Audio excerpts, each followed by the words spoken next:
This is to show you how to refund an online gift.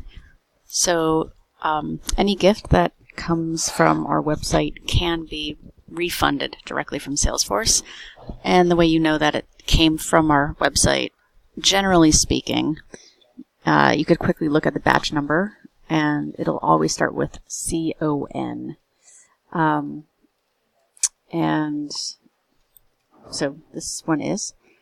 So you go to the top right, and the drop down, you'll see a refund option. Click that. And then you'll see this, amount to refund. So it shows you the amount. Usually it's a full refund. If it's not a full refund, then let's say it's a partial. Let's say they meant to donate $2 instead of $24. You would just click in the amount that you want to refund. But anyway, let's say this is a full refund.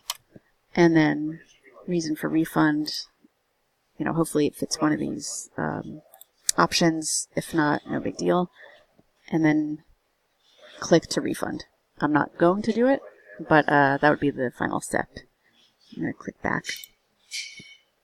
And then once you refund it, and it'll go back to the transaction page, you might have to refresh it, but you will see that the stage will then change to withdrawn. So that's good.